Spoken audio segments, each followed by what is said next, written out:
Cable में बहुत ज्यादा पैसे लगते हैं। ठीक है, तो ऐसी जगह जहां पे ओवरहेड ट्रांसमिशन लाइन लगाना बहुत ज्यादा रिस्की है, मतलब वहां पे पैसे से ज्यादा लाइफ इंपॉर्टेंट है, वहां पे हम इसको प्रेफर करते हैं। या फिर जैसे कोई सब स्टेशन है, जैसे तुम नॉर्मली जो देखते होगे सब स्टेशन में, उसके आसपास कितने ढेर सारी तारे रहती हैं, देखते हो ना। मतलब इतना कि मतलब अभी आज मैं यहीं पे हमीरपुर में जा रहा था, मतलब ऐसे घूमने निकला था, तो वहां पे देखा था इतनी तारे, मतलब कि बंदा ऐसे जाते वक्त डर रहा है कि कोई तार, मतलब ऐसे रोड क्रॉस कर रही है, अब बंदा जाते वक्त डर रहा है कि मतलब कोई तार गिर भी ना जाए, इतनी ढेर सारी तारें, समझ रहे हो। तो कहने का मतलब ये जो खतरा है, इसको रोकने के लिए सब स्टेशन के पास भी हम क्या यूज कर सकते हैं, अंडरग्राउंड केबल। मेरी बात समझ में आ रही है। तो एक तो बहुत ज्यादा जहां डेंस एरिया है, ऐसा नहीं कि मतलब इतने ढेर सारे तार हैं कि रोज कोई ना कोई फंस के वहां पे मर ही रहा है, मतलब किसी न किसी तरीके से। ठीक है, तो मतलब बहुत से ऐसी जगह होता है जहां पे पता ही नहीं चलता कहाँ से तार आ रहे कहाँ से जा रहे, बस तार ही तार दिखता है। तो ऐसी जगह पे जहां पे बहुत ज्यादा डेंस एरिया है, वहां पे हम यूज करते हैं अंडरग्राउंड केबल। ठीक है, मतलब सेफ्टी के रीजन से बेसिकली, या फिर कोई या फिर प्लांट्स है या फिर सब स्टेशन है, इसके आसपास मेनली तो यही है। ठीक, ओके, पहला पॉइंट। अब दूसरा पॉइंट, मतलब पहला पॉइंट क्या है कि हम कहाँ पे यूज करेंगे अंडरग्राउंड केबल, जहां पे बहुत ज्यादा डेंस एरिया होगा, या फिर सब स्टेशन होगा, या फिर पावर प्लांट होगा, जहां पे हमें तारों वायर की कॉम्प्लिकेशन को रोकना है, जहां पे सेफ्टी फैक्टर का ध्यान रखना है। ठीक है, तो इन सारी बातों का हम ध्यान रखेंगे। ठीक है, पहला पॉइंट। दूसरा पॉइंट, दूसरा point, the initial heavy cost is, जो मतलब अगर रोक रहा है, वैसे तो बनाते, अगर आप सोचो ना कि जैसे होता है कि हम घरों में, हमारे पास तो दोनों ऑप्शन होता है कि बाहर बाहर से दीवालों से करके वायर ले जाएं, या फिर अंदर क्या करा दें, अंदर फिक्स करा दें, वायरिंग करा दें। बट हम किसको प्रेफर करते हैं, बट हम किसको प्रेफर करते हैं, अंदर फिक्स कराने, अंदर फिक्स कराते हैं, क्योंकि हमें तार देखने में अच्छा लगता नहीं है घर के अंदर, समझ रहे हो नहीं। तो कहने का मतलब, अगर ये कॉस्टिंग वाला मैटर ना होता, तो मोस्ट ऑफ द जगह आपका क्या होता, अंडरग्राउंड केबल ही होता। मेरी बात समझ रहे हो। अगर ये कॉस्टिंग वाला मैटर ना होता तो आपको हर जगह, मतलब फिर वो जमीन के अंदर ही देखने को मिलता। ठीक है, तो यही मेन वजह है जिसकी वजह से कि इसका यूज बहुत कम होता है। ठीक, पहला पॉइंट। दूसरा, एक तो चलो इनिशियल कॉस्ट बहुत ज्यादा है, दूसरा क्या कि अब इसमें भी लिमिटेशन है, क्योंकि एक लिमिट से ज्यादा वोल्टेज का यूज करेंगे, चार्जिंग करंट ज्यादा होगा, चार्जिंग करंट ज्यादा होगा तो टेम्परेचर ज्यादा होगा, टेम्परेचर ज्यादा होगा तो हीट की वजह से पूरा का पूरा इंसुलेशन डैमेज हो सकता है। तो वो भी दूसरा रीजन बन गया। तो यही दो रीजन है बेसिकली, कि चार्जिंग करंट की वजह से टेम्परेचर का बढ़ना, और इनिशियल हैवी कास्ट, जो कि हमें रोकते हैं क्या यूज करने से, underground cable. I hope clear है, इतना, इतनी बातें क्लियर है, कोई दिक्कत। ठीक है, तो ये तीन पॉइंट याद रखना। पहला कि हम यूज कहाँ करते हैं, उसके बाद दूसरा कि हम ज्यादातर यूज क्यों नहीं करते, मतलब हम मजबूरी में ही क्यों यूज कर रहे हैं, हर जगह क्यों नहीं कर रहे। ठीक, तो ये आपको कुछ यहाँ पे देखो, कुछ डायग्राम दिखाने की कोशिश करी गई है। ठीक है, अब ये देखो, यहाँ पे ये क्या है, ये तुम्हारा स्ट्रैंडेड है, सॉलिड भी हो सकता है स्ट्रैंडेड भी हो सकता है, याद रखना, सॉलिड भी हो सकता है और स्ट्रैंडेड भी हो सकता है। तो इसमें कितने कंडक्टर हैं आपके पास, बताओ जरा, इस वाले में कितने कंडक्टर हैं, कितना कोर केबल है ये, this is single core cable, this is single core cable. ठीक है, और this is three core cable, this is three core cable. और यहाँ पे ये आपके सामने इसमें कितना है, this is four core cable, 4 core cable. तो मतलब क्या हुआ कि एक इंडिविजुअल जो कंडक्टर है that may be solid, that may be stranded, but हमें पता है कि मोस्टली हम क्या रखते हैं, स्ट्रैंडेड। ठीक है, क्यों रखते हैं स्टैंडर्ड? स्टैंडर्ड में skin effect in compare to solid क्या होता है, कम होता है। यस या नो? ये पॉइंट याद है सबको? ठीक है, तो ये मतलब जो हम देख पा रहे हैं कि उसके हिसाब से या तो सिंगल कोर होएगा, या तो 3 कोर होएगा, या तो 4 कोर होएगा। ठीक है, तो अब अभी हम क्लासिफिकेशन देखते हैं। तो दिस इज द केबल, और तुम जैसा कि देख पा रहे हो कि कितना ध्यान रखना पड़ता है। और ओवरहेड ट्रांसमिशन लाइन में क्या है, बस वायर मिल गया काफी है, उसे ले जाके फैला दो टावर से टावर के बीच में, बाकी और किसी चीज की केयर नहीं करनी। तो बट यहाँ पे क्या करना है, एक बार अच्छे से प्रॉपर गड्ढे खोदने हैं। ठीक है, और गड्ढे खोद के उसे वैसे भी गवर्नमेंट भूल जाती है, तो अब गड्ढे खोद दिए, ये लगा दिए, अब इलेक्ट्रिसिटी वाले कहेंगे मेरा काम नहीं है।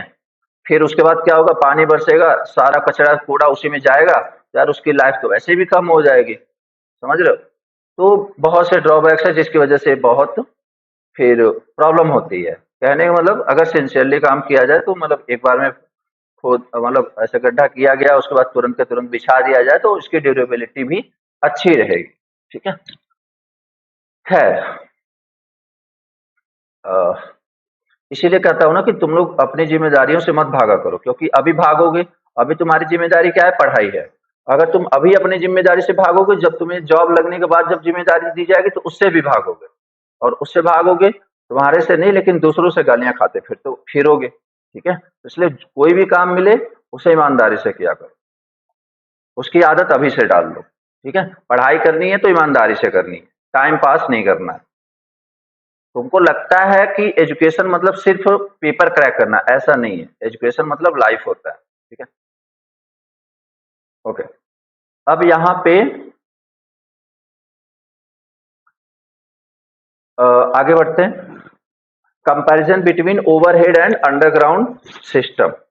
ठीक है, दोनों में प्रॉपर कंपेयर करते हैं कि दोनों में अच्छा कौन है। ठीक, तो हर एक पैरामीटर के हिसाब से देखते हैं, ध्यान देना। सबसे पहला, अब यहाँ पे क्या है, पब्लिक सेफ्टी। तुम्हें भी पता है पब्लिक सेफ्टी किसमें ज्यादा है, किसमें ज्यादा है? एक काम करता हूं मैंने तुमसे पूछता हूँ, तुम्हें तो पता तो है ही, चलो बताओ, पब्लिक सेफ्टी किसमें ज्यादा है? इतना तो दिमाग लगा ही सकते हो, अंडरग्राउंड। चलो वेरी गुड, अंडरग्राउंड। उसके बाद इनिशियल कॉस्ट किसकी ज्यादा है, जल्दी जल्दी बोलते जाओ। इनिशियल कॉस्ट किसकी ज्यादा है? अंडरग्राउंड। वर्किंग वोल्टेज किसका ज्यादा है? वर्किंग वोल्टेज किसका ज्यादा है? Overhead, very good. Maintenance cost किसका ज्यादा है? मेंटेनेंस कॉस्ट किसका ज्यादा है? ओवरहेड। यार एक बात बताओ, मैं पहली बात तो जल्दी डैमेज ही नहीं होता, पहली बात तो जल्दी अंडरग्राउंड डैमेज ही नहीं होता। ठीक है, और होता भी है तो ऐसा नहीं कि जहां पे हम पूरा पूरा का पूरा खोद देंगे कि नहीं, देखते हैं यहाँ से, मतलब यहाँ से 10 मीटर 2 मीटर 2 किलोमीटर बिछाया हुआ है तो पूरा का पूरा खोद देंगे, उसके बाद सही करेंगे, कैसे पैसे ज्यादा, ऐसा कुछ नहीं होता है। ठीक है, जगह जगह उन्होंने ऑलरेडी बना रखे होते हैं स्लॉट्स के, कि यहाँ से देखेंगे, यहाँ पे चेक होगा, टेस्टिंग होगी, अगर यहाँ तक सही है तो आगे जाके टेस्टिंग करेंगे। तो कहने का मतलब जो मेंटेनेंस कॉस्ट होता है बहुत ही कम होता है in compare to overhead. Overhead में तो क्या हमेशा कभी single fault, single line fault हुआ है, कभी डबल लाइन फॉल्ट हुआ है, कभी टावर गिर गया है, कभी पानी आ गई, कभी आंधी आ गई है, तो यार पैसे तो ज्यादा लगते हैं ना उसमें। फिर क्लियर है मेरी बात सबको? तो मेंटेनेंस कॉस्ट किसमें ज्यादा है? ओवरहेड में। डन, चलो आगे देखते हैं। फ्रीक्वेंसी ऑफ फॉल्ट या फेलियर, कौन जल्दी जल्दी फॉल्ट हो रहा है? वेरी गुड, किसमें? ओवरहेड। अब फ्रीक्वेंसी ऑफ एक्सीडेंट, वही बात होगी, फ्रीक्वेंसी ऑफ एक्सीडेंट वही बात होगी। ओके, वोल्टेज ड्रॉप किसमें ज्यादा है?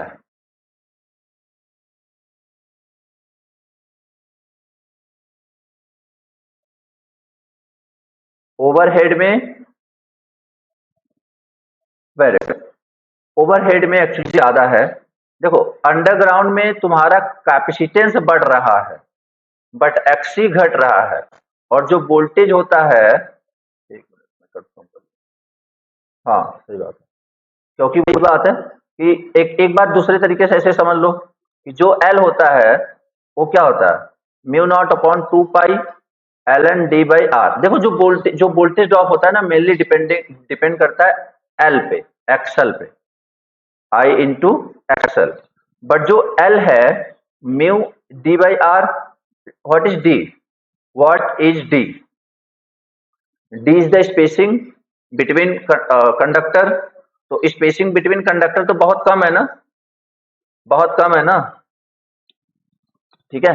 और अगर बहुत कम है तो उससे क्या होगा, आपका जो एल है बहुत कम होगा और एक्सएल भी बहुत कम होएगा, ठीक है। और उससे स्पेसिंग भी कम रहेगा, मतलब सॉरी, लॉस भी कम होएगा। क्लियर है सबको? किसी को दिक्कत? ओवरहेड वोल्टेज ड्रॉप में, वोल्टेज ड्रॉप ओवरहेड में ज्यादा होगा। चलो, फॉल्ट लोकेशन एंड रिपेयर्स, ये बताओ किसमें फॉल्ट लोकेशन को जज करना ज्यादा आसान है?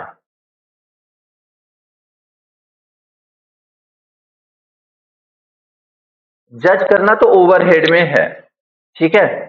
जज करना तो ओवरहेड में है, मतलब आसान तो ओवरहेड में है और डिफिकल्ट किस में हो जाएगा, अंडरग्राउंड में। किसी को दिक्कत? ठीक है। तो जो फॉल्ट लोकेशन या रिपेयर करना टफ किस में है, अंडरग्राउंड में। इस क्वेश्चन इसे आते हैं, अक्सर आते हैं, ठीक है। तो जिस हिसाब से तुम लोग बता रहे हो, आई डोंट थिंक कि और ज्यादा एक्सप्लेनेशन की नीड है। खैर, फॉल्ट लोकेशन ये किस में है, डिफिकल्ट किस में है, ओवरहेड में, सॉरी अंडरग्राउंड में डिफिकल्ट है, ठीक है। नेक्स्ट, चार्जिंग करंट किस में ज्यादा होगा, चार्जिंग करंट जिसमें कैपेसिटर ज्यादा बनेगा। कैपेसिटेंस किस में ज्यादा बनेगा, कैपेसिटेंस किस में ज्यादा बनेगा, अंडरग्राउंड में बनेगा, ठीक है। कैसे बनेगा, क्यों बनेगा, तो सारा कुछ कैपेसिटेंस की ही तो बात कर रहे हैं।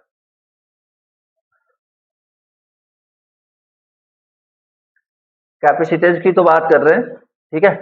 अब ज्वाइंटिंग, ज्वाइंटिंग का मतलब क्या है, ईमानदारी नाम की चीज नहीं है, आंसर दिख रहे हैं, मत देखो। ज्वाइंटिंग क्या होता है, होता क्या, पहले वो तो बता दो।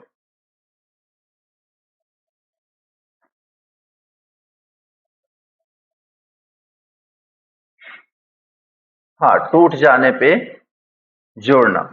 तो किसमें आसान है बताओ, ओवरहेड में ज्यादा आसान है। और इसमें तो बेस्ट बात है, क्योंकि उसमें तो सिर्फ कंडक्टर जोड़ना है ना, उसमें तो सिर्फ कंडक्टर जोड़ना है। इसमें कंडक्टर, बेडिंग, सीट, आर्मरिंग और सब कुछ, बहुत कुछ जोड़ना है, ठीक है। तो अभी सब देखेंगे क्या क्या होता है। खैर, उसके बाद damage due to lightning, lightning से सबसे ज्यादा डैमेज होने की पॉसिबिलिटी किसकी है, ओवरहेड। चलो, सर्ज इफेक्ट किसमें ज्यादा होगा, ओवरहेड में। अगर मैं बोलूं सर्ज इफेक्ट, नहीं, ओवरहेड में ज्यादा होगा। अगर मैं बोलूं सर्ज इफेक्ट को सप्रेस करने की कैपेबिलिटी किसमें ज्यादा है, अगर मैं ये बोलूं कि सर्ज वोल्टेज को सप्रेस, मतलब जिसमें ज्यादा कैपेसिटेंस बन रहा है, कैपेसिटेंस किसमें ज्यादा बन रहा है, तो अच्छा, इंटरफेरेंस किसमें होगा, रेडियो इंटरफेरेंस किसमें ज्यादा होगा, ओवरहेड में या अंडरग्राउंड में, ओवरहेड में, ठीक है। अंडरग्राउंड में इंटरफेरेंस होता ही नहीं है, क्योंकि वो सिमेट्रिकल ही रखे जाते हैं। आगे बात समझ में सबको, क्योंकि वो जब भी रखे जाएंगे कैसे रखे जाएंगे, सिमेट्रिकली। तो यहाँ पे ऐसा कोई कंडक्टर तो देखा नहीं होगा,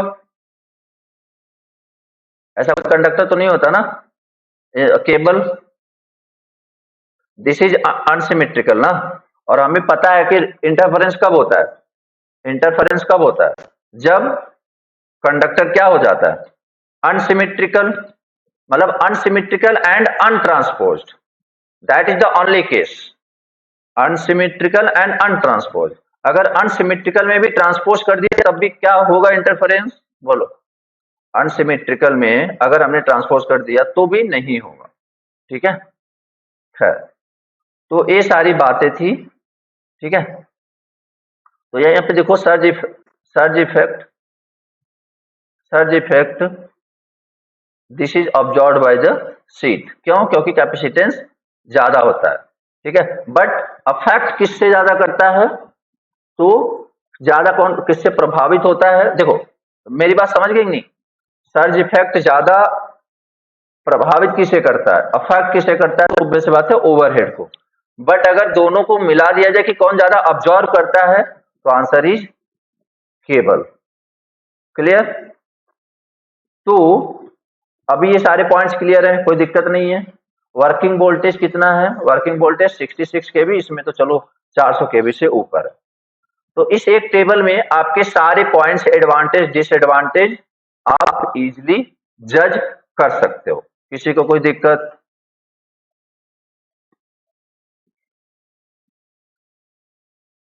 ठीक है, बहुत शॉर्ट में किया गया है, और आई होप कि यहां से आप चीजों को डिक्टेट कर पाओगे इजीली। आगे देखते हैं। अब क्लासिफिकेशन ऑफ केबल्स देखते हैं। केबल का क्लासिफिकेशन, पहला classification according to the number of conductors in the cable. तो या तो सिंगल देखा था, या तो थ्री कोर देखा था, या तो फोर कोर देखा था। कोई दिक्कत? मैंने डायग्राम दिखाया था, या तो सिंगल कोर केबल, या तो थ्री या फोर कोर केबल। मैं फिर से एक बार दिखा देता हूं, देख लो। देखो, ये क्या है, सिंगल कोर, ए भी सिंगल कोर, ए भी सिंगल कोर। ये क्या है, फोर कोर, ये क्या है, थ्री कोर, और इधर ए क्या है, थ्री कोर, ए क्या है, फोर कोर। क्लियर।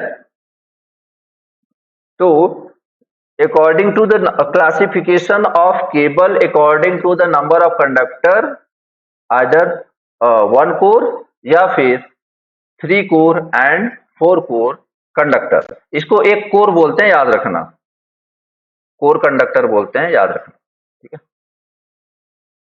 नेक्स्ट, दूसरा according to the voltage, exam में पूछ सकते हैं। देखो, अभी जो याद रखना है, तुम्हें याद हो तो मैंने बोला था, जो केबल होता है वहां पे देखो क्या, तुम्हें ऐसे लो वोल्टेज हाई वोल्टेज नहीं देखने को मिलेगा। क्या मिलेगा? लो टेंशन। लो टेंशन 1000 वोल्ट तक, 1000 वोल्ट तक क्या है, लो टेंशन केबल, एलटी केबल। और 1000 से ऊपर अप टू 11 केबी क्या हो जाएगा, हाई टेंशन। ठीक है। अच्छा एक बात बताओ, अगर अगर ये ओवरहेड होता तो फिर यहां पे क्या लिखा होता? अगर ओवरहेड होता 11 केवी तो यहां पे क्या लिखा होता? Classification of overhead transmission line according to the voltage. ठीक है, बोल रहे हो, मैं ओवरहेड का पूछ रहा हूं, वहां पे टेंशन क्या, क्यों कौन से वोल्टेज में आता है? High voltage. किस में आता था? हाई वोल्टेज, याद रखो, ठीक है। तो 11 केवी तक वोल्टेज किस में आता था? हाई वोल्टेज में। ठीक, उसके बाद हाई वोल्टेज के बाद अभी ओवरहेड का एक बार रिकॉल करो, फिर बात आगे बढ़ते हैं। हाई वोल्टेज के बाद extra high voltage, extra high voltage के बाद एक्स्ट्रा हाई वोल्टेज के बाद अल्ट्रा हाई वोल्टेज, और अल्ट्रा के बाद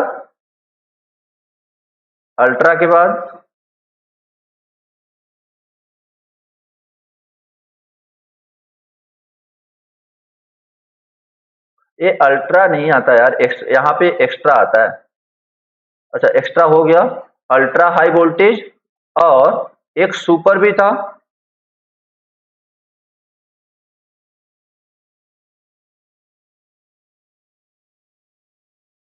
अच्छा, मॉडर्न था।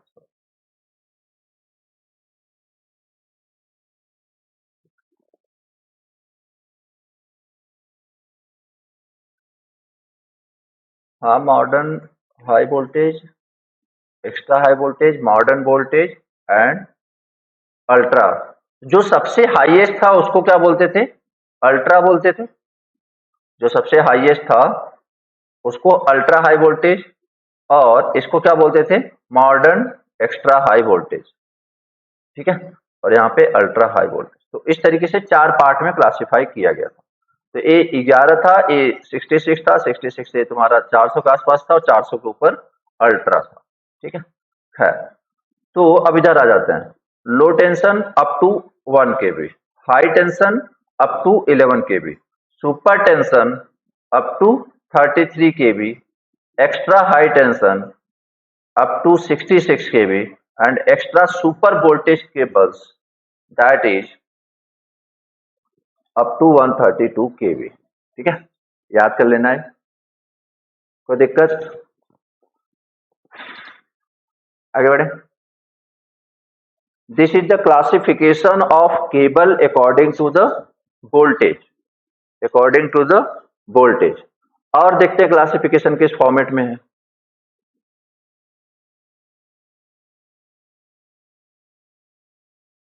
अब इधर आ जाओ।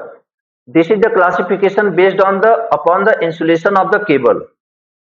अब ये कभी एग्जाम में पूछा जा सकता है, जैसे पीबीसी टाइप ए एक मटेरियल है जिसका मैक्सिमम ऑपरेटिंग टेम्परेचर कितना होगा? Answer is 75 degree Celsius. PVC type B insulation material है, पीबीसी होता है ना। What is full form of PVC? What is full form of PVC? Polyvinyl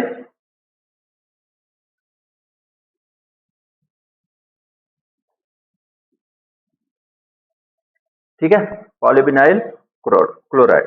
खैर, तो PBC type A 75, PVC type B 85, PVC type C का भी 85, और XLPE cross linked polyethylene, this is also insulation material.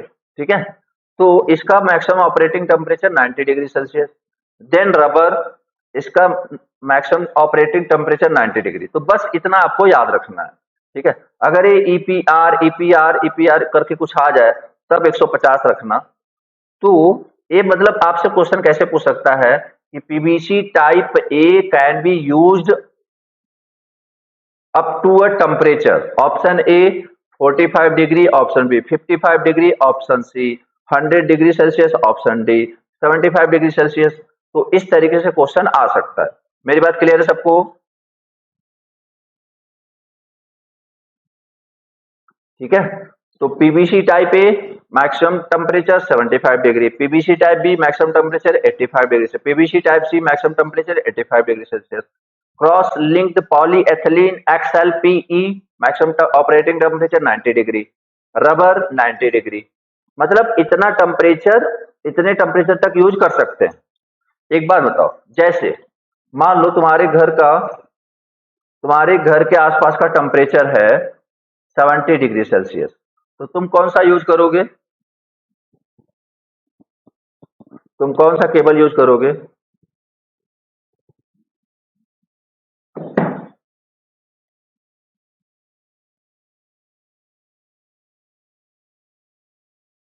बोलो जरा।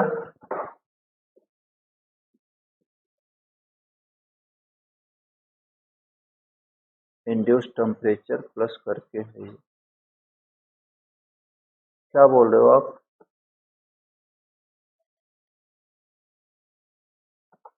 पहली बात तो जितने लोग पीबीसी टाइप ए बोल रहे हो उनको बता दूं, क्या तुम्हें लगता है कि सिर्फ तुम्हारा एनवायरमेंट टेम्परेचर ही केबल में रहेगा क्या? जो चार्जिंग करंट होगा, जो चार्जिंग करंट होगा उससे टेम्परेचर ज्यादा मैटर करेगा ना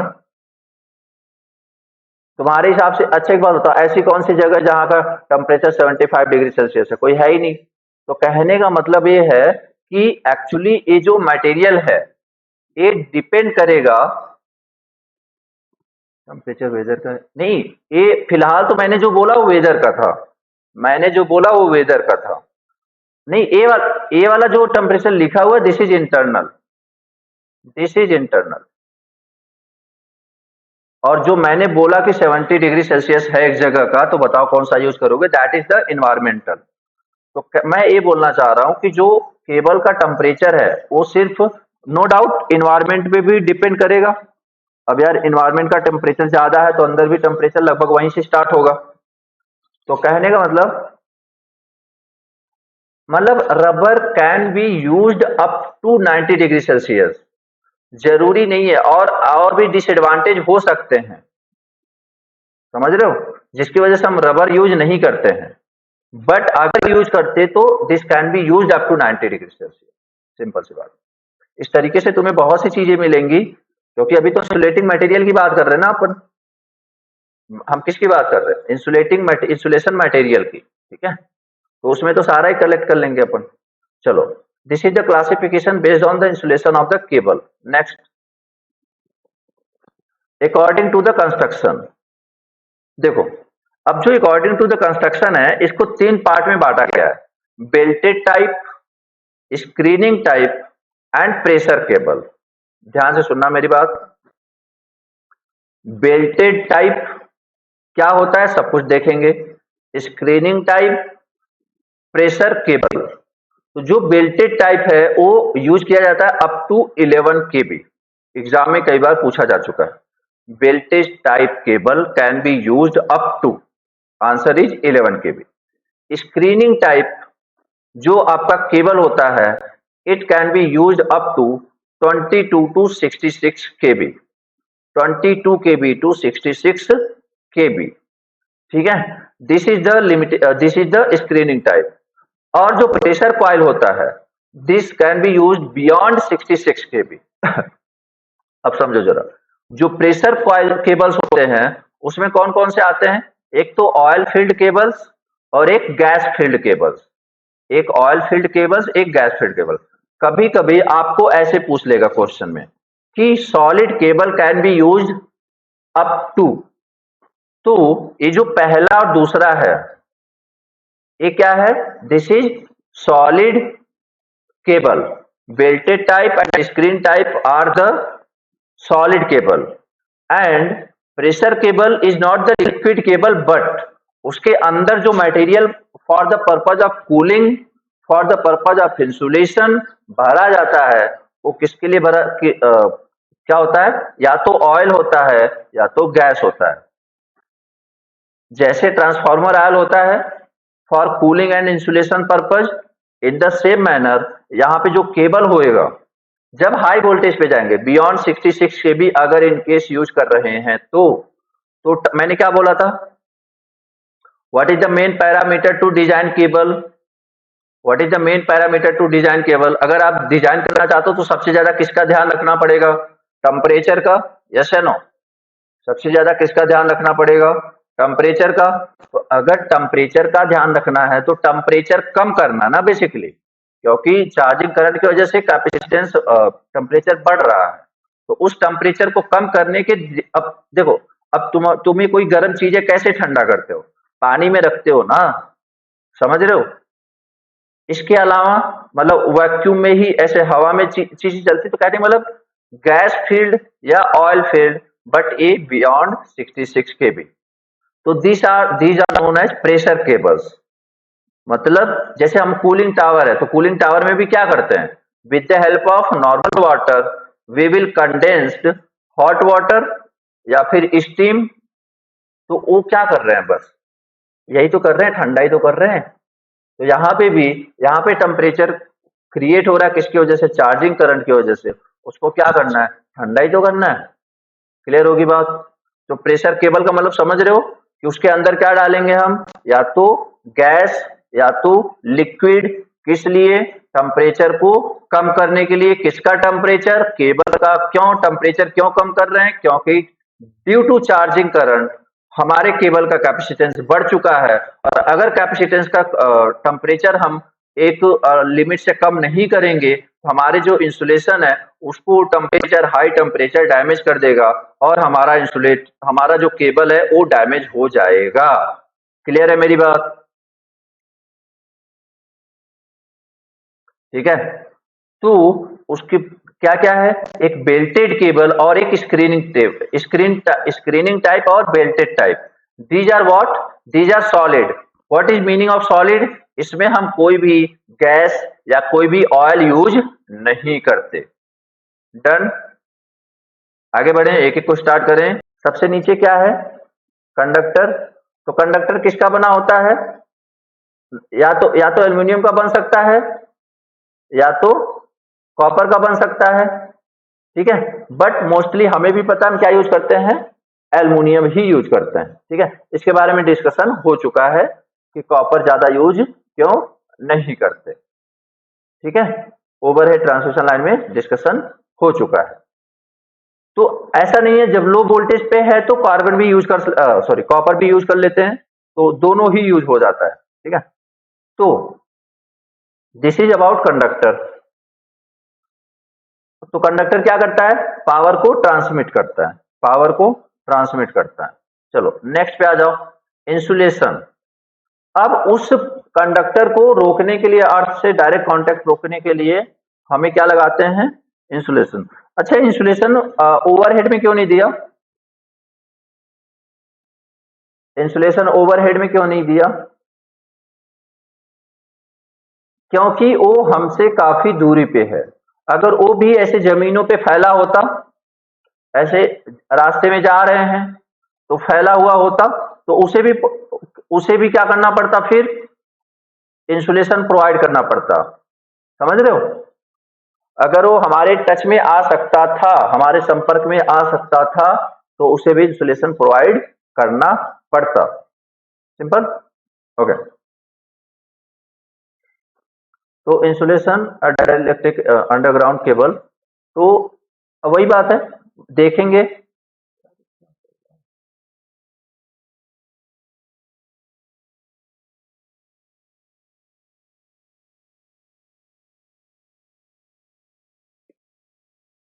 तो यहाँ पे जो इंसुलेशन मटेरियल है वो इलेक्ट्रिकल कंडक्टर को अर्थ से सेपरेट करेगा।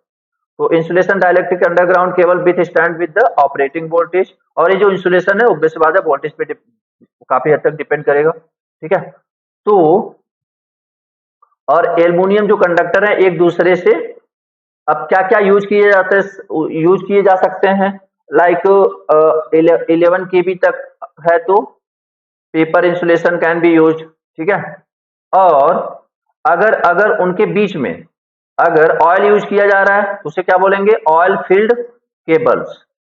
ठीक है, तो ऑयल कब से कब यूज किया जाता है, 66 से 400 kV। अच्छा, oil insulated, oil insulation oil filled cables किस कैटेगरी में आता है, बेल्टेड स्क्रीन या प्रेशर में।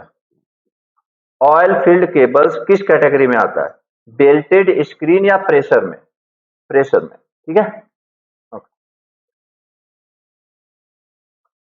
और कभी कभी ये SF6 गैस भी यूज किया जाता है, तो उसको क्या बोलते हैं, गैस फील्ड केबल। ठीक, उसके बाद इन दोनों का यही एडवांटेज है कि इनकी हीट डिसिपेशन ज्यादा अच्छी होती है। ठीक, तो जो ऑयल है वो कहां से कहां तक यूज किया जा सकता है, 132 से 500 kV तक, मतलब किया जा सकता है, करते नहीं है, याद रखना। ठीक है, अब सीथ पे आ जाते हैं। तो सीथ किसका बना होता है, सीथ मेटालिक होता है। तो मेटल को प्रोटेक्ट करने के लिए क्या लगाते थे हम, कप जूट लगाते थे। तो मेटालिक सीथ किसका बना होता है, या तो लेड या एल्युमिनियम के अलॉय का। ठीक है, किसके ऊपर, जस्ट अबव द इंसुलेशन। और किस लिए, ताकि मॉइस्चर से बचाए, किसको बचाए, इंसुलेटर को। ठीक है, अब इसके अलावा ठीक है, शीत का ये काम है। अब जो बेडिंग है, तो बेडिंग किसको प्रोटेक्ट करेगा, याद रखना, जो ऊपर वाला बंदा है नीचे वाले को हमेशा प्रोटेक्ट कर रहा है। ठीक है, मतलब आपका जो शीथ लगेगा किसको प्रोटेक्ट करने के लिए लगेगा, इंसुलेशन को। ठीक है, और इस बेडिंग किसको किसको प्रोटेक्ट करने के लिए लगेगा? शीथ को। ठीक, तो a layer of bedding which consist of paper tape compounded with fibrous material. अब बिना टेप के अगर लगाएंगे तो पूरा जो वो जो रेसा रेसा सा होता है फैल जाएगा ना। अगर बिना टेप के लगाएंगे तो फैल जाएगा ना। ठीक है, तो paper tape compounded with fibrous material, jute या कॉटन का बना होता है। तो किसके लिए? वही कोरिजन से बचने के लिए, जंग से बचाने के लिए और मैकेनिकल इंजुरी से बचाने के लिए। नेक्स्ट आगे समझते हैं। अब ये जो क्या बोलते हैं बेडिंग को बचाने के लिए, अब पिक्चर में कौन आएगा? Armouring. Armouring is a kind of steel tape, मतलब जाल टाइप का होता है।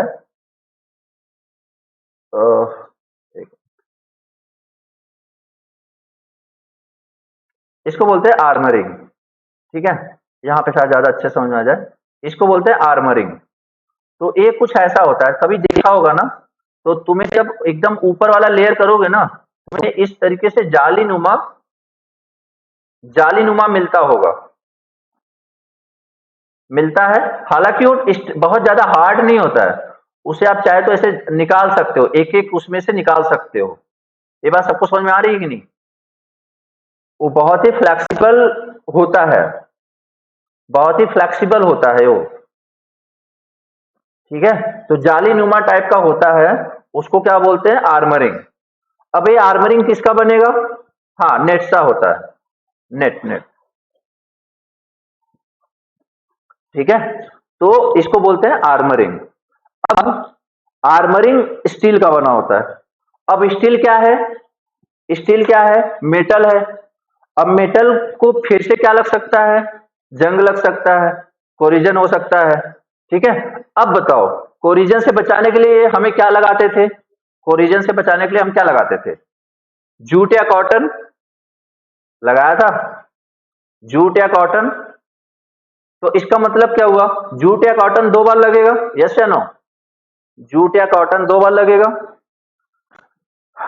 एक बार कब? एक एक बार पहले मेटल, देखो पूरे सिस्टम में तुम्हें कितने मेटल दिखे मुझे ये बता दो। पूरे सिस्टम में तुम्हें कितने मेटल दिखे? दो। मतलब हाँ, कंडक्टर को ले लो तो तीन। कंडक्टर को ले लो तो तीन, सही बात है। कंडक्टर को अभी थोड़ी देख लिए, तो कंडक्टर को प्रोटेक्ट कौन कर रहा था? इंसुलेटर। इंसुलेटर को मॉइस्चर से प्रोटेक्ट कौन कर रहा था? इंसुलेशन को शीट। अब शीट इज अ मेटल, किससे बना होगा? या तो लेड से बना होगा या तो एल्युमिनियम के अलॉय से बना होगा। तो अब यहाँ पे लगेगा जंग, तो उससे बचाने के लिए क्या यूज करेंगे? बेडिंग। बेडिंग क्या होगा? बेडिंग किससे बना होगा? वही जूट या कॉटन से, फाइब्रस मटेरियल से। अब अब मैकेनिकल इंजरीज मतलब इंजरी से बचाने के लिए क्या करना पड़ेगा? आर्मरिंग लगाना पड़ेगा। किसके ऊपर? उससे जूट के ऊपर। अब वही नेट टाइप का, जालीनुमा टाइप। अब अगेन आ गया क्या? मेटल आ गया। इसको भी बचाना है जंग लगने से, तो फिर से ऊपर से क्या यूज कर देंगे? सर्विंग। नाम अलग है बट मटेरियल एक ही है। किसका किसका? बेडिंग का और सर्विंग का। ये बताओ, सारी एक स्टोरी टाइप की बन चुकी है कि नहीं पिक्चर? मतलब ऐसे रटने वाला सीन नहीं। मेरी बात समझ रहे हो? जहां भी मेटल को प्रोटेक्ट करना है, जूट या कॉटन। शीट किसका होगा? एल्युमिनियम या लेड। डन। तो इस तरीके से आपका ये पूरा, दिस इज द कंस्ट्रक्शन।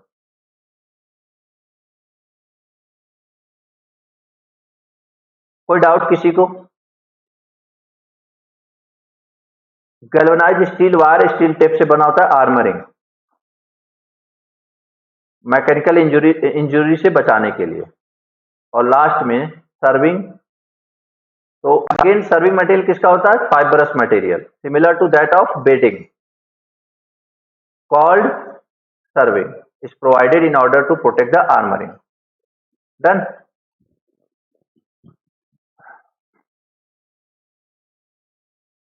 कोई दिक्कत किसी को यहां तक?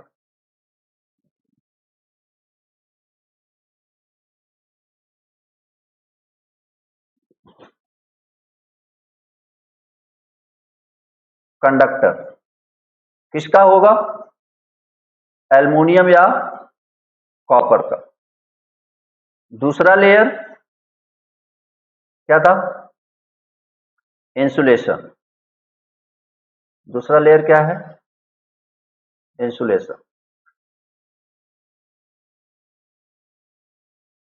अब इंसुलेशन में पीवीसी, XLPE और इस तरीके से ढेर सारे मटेरियल अभी आगे देखेंगे। अब इंसुलेशन को किससे प्रॉब्लम हो सकती थी? किससे प्रॉब्लम हो सकती थी? मॉइस्चर से। मॉइस्चर से बचाने के लिए क्या लगाया? शीथ लगाया। शीथ किससे बन सकता है? लेड और एल्युमिनियम के अलॉय से। अब ये जो लेड और एल्युमिनियम का अलॉय है उसको किससे प्रॉब्लम थी? कोरिजन से। अब इस कोरिजन से बचाने के लिए हमने क्या लगाया? Jute, fibrous material. Fibrous material क्या होता है? जूट या कॉटन। अब इस जूट एंड कॉटन को मैकेनिकल इंजुरी से बचाने के लिए हमने जूट एंड कॉटन को मैकेनिकल इंजुरी से बचाने के लिए मैकेनिकल इंजुरी से बचाने के लिए हमने क्या लगाया? आर्मरिंग। क्या लगाया? आर्मरिंग। आर्मरिंग किसका होएगा? गैल्वेनाइज्ड आयरन का टेप होएगा या सिलिकॉन का टेप होएगा। ठीक, ओके। उसके बाद इस चूंकि ये मेटल है तो इसमें भी जंग का खतरा होएगा, मतलब कोरिजन का खतरा होएगा। किसका खतरा होएगा? कोरिजन का खतरा होएगा। तो इस कोरिजन को बचाने के लिए अगेन क्या लगाएंगे? फाइब्रस मटेरियल, जो कि किसका बना होगा? जूट और कॉटन का।